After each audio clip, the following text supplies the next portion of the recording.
What's up, guys? We're here with Chris Wilson, who came to Columbus today, 406-person regional, and invoked the power of his deck and showed everyone, you like that? Showed everyone why, you know, he's a god. All right, so let's see your shit. So it starts off pretty basic, just 3 Alistair. That's the engine. You can search the deck. And then we go to Mekk-Knights, which is how you win the games most of the time. The one-ofs would be Red Moon and Indigo. They're just names. This one really helps for OTKs. I hated this. Are you choosing to go second? I'm going second blind every game, regardless. Going first, you just want to play Scapegoat. Nightfall. Nightfall's amazing. It's free. Literally, and then it searches Blue Sky, which gives you even more Mekk-Knights and overpowers. I literally got that card in my entry pack. It was free. And then next we go into the hand trap lines. It's literally just 3s. Do any of you gentlemen have super rescue rabbits? Ash is good against everything besides Pendulum. Everything, yeah. Pendulum it sucks against, and then these kind of cover that. Ogre is definitely better than Valor. You're good. Don't worry. But you got to play the hand traps. He can carry a video. He's got the talent. You got to play the hand traps, man, because you're going second blind. Don't want to be too loud and be in your video. I feared Draco so much going through the event, and Draco's such a hard matchup. I had to play 2 game seals in the main. You feared Draco because your teammate, partner, friend Anthony, right? Draco got himself. Oh my god, just everywhere. Draco got himself. Masterpiece is just so hard to deal with this deck, especially when it's spell monster immune. Originally, I was siding these and decided to main them. I'm playing 42 because Gamma Seal. And that's all the monsters. Those are garbage. We're over there now. And then the spells, you play more meltdowns. Like, you just play meltdown. Play 6 meltdown. It searches your Alistair to give you your whole engine. And then we play 3 invocation because desires. It sucks when you desires and you banish all your Alistairs or your invocations. I'd imagine. If you banish your invocation engine, you struggle the whole game trying to come back. And then because we're going second, Mind Control was definitely a key card this whole tournament. The fact that you can Mind Control your opponent's monster, link with it, and then fuse with the monster that you linked with is free. You just make an Underclock and then a Macabre on top of it. And then Desires, we're always wanting to draw cards. Cards are amazing. Instant Fusion was probably my favorite card in the main deck this whole tournament. So I'm pretty sure everybody already knows this by now, but Instant Fusion with Meltdown baits and stops 1 negate out of the pendulum board automatically. And 6 more to go. True. The 6 negates are insane. You can't deal with that. Can't deal with this. But yeah, I'll show you the monster. You'll see in the extra deck later.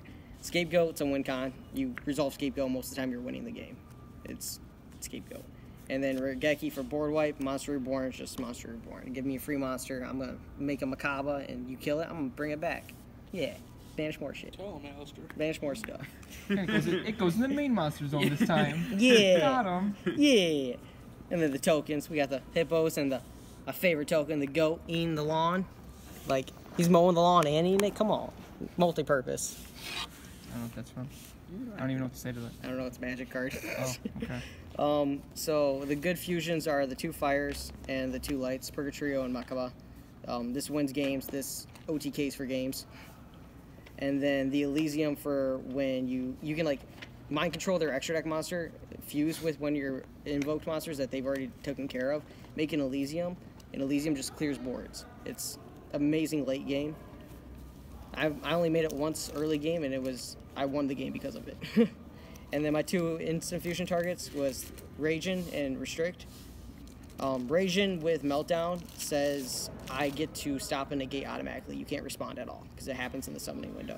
And then Thousand Eyes, was probably my favorite instant fusion target to summon the whole game because you take their monster and then you make this little fun guy, Link Karibo. And he's just free. So the Link ones was Karibo and just Spider. Scapegoats win. Underclock Taker is definitely the Link monster you go into the most in the deck. It's a point down, you get a Macabre with it, or a Purgatrio and kill for game. Proxy Dragon actually won me a game. I thought about cutting this just because it never comes up. I kept it just so I can make like a light target if I needed to. But it won me a game because I was attacking it at purple, and it stopped purple from killing my shit, or my stuff. Link 3 was just Decode. Decode I never made just have it for in case I need to put more damage out to win. Borreload's how you deal with Masterpiece. Like, that's literally the Masterpiece out. Sir Yuge, the guy on the mat. Blue. They're literally on blue cards. A lot of blue cards. Blue cards are everywhere, man. I think I only resolved him once. Other than that, he was just a big 28 beat stick. But any other time other than here, I go into him all the time, and it just helps win because you get free cards. And I played Clara because I was afraid of like a stun and like Inspector Border, sort of, so I can mind control your monster, and then in main phase 2, make a Clara to get rid of it. I used it only once the whole tournament. It was in the mirror match because my invocation got negated and I linked with their Alistair. So, Anything you change with the extra deck? Just blue and purple cards? Is that the way to go? Blue purple cards are the way to go. You didn't want any rank 8s in there? No. I honestly... See, the thing... Well, a lot of people play Hope Harbinger because you can link or overlay with Mekk-Knights. But I find myself linking with the Mekk-Knights more or using them for OTK than actually overlaying.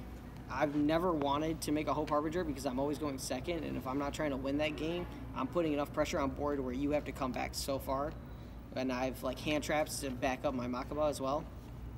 What about like the Cypher Dragon engine though?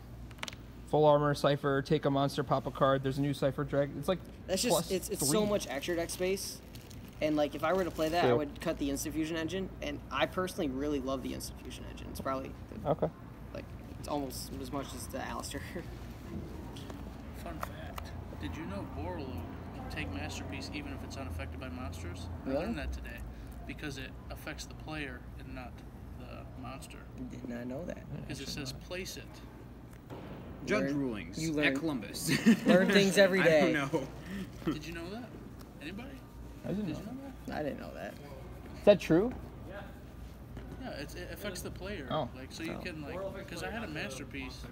Oh. I didn't know that, but I had a Masterpiece unaffected by monsters. That's I made cool. A Borreload. true Draco Took it. match would have been different. As far as the side deck goes, it's 3 barrier for when you predict that you're going to go first against Pendulum, and for like rogue like Paleo and stuff like that, just to stop him from playing. The card that I never played at all today, 3 evenly match. It's there for more like a security net against a rogue. You don't want it against magicians because they just negate it for free.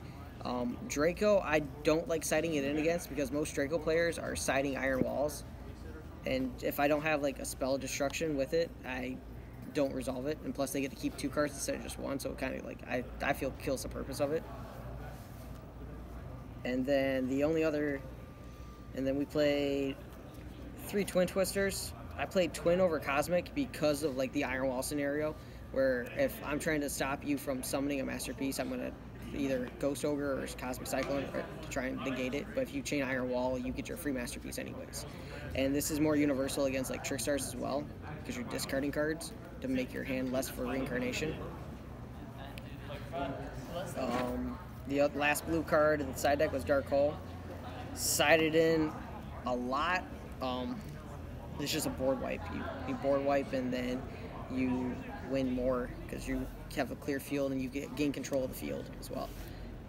The only side deck monster I played was Lancia.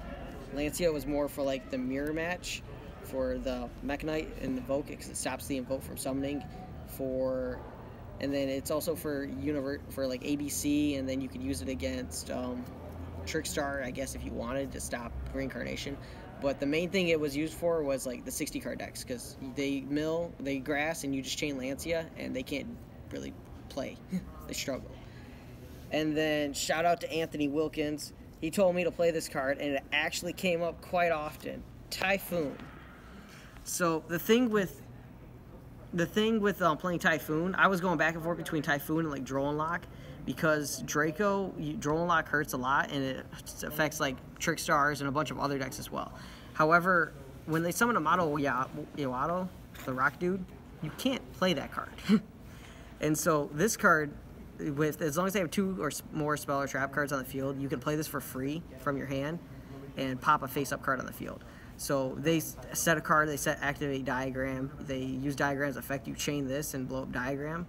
Or for the Pendulum matches, when they go scale, and you think that's all they have, you can Typhoon a scale away, or I saw a lot of Wisdom Eyes being played today, in which I was Typhooning Wisdom Eyes a lot, and you can Typhoon's just really good. It's universal as well. And Anthony Wilkins over there shouted or told me to play it. I'm really glad I actually did. I probably would not have played anything other than that. And then the Charizard. The Field Center? The Field Center Charizard. All right, man. Any closing thoughts, shout-outs, anything you'd like to say? Shout out to RIW for giving the deck profile, Richard Waddle for recording it, Gabe for trying. Gabe for trying. He couldn't do it though. He hasn't got the personality. And then Anthony Wilkins, shout out to Anthony Wilkins again for lots of playtesting, and Chong for the 3rd ulti invocation, coming in clutch. Chong is clutch. Needed All right, that. guys. We will see you later.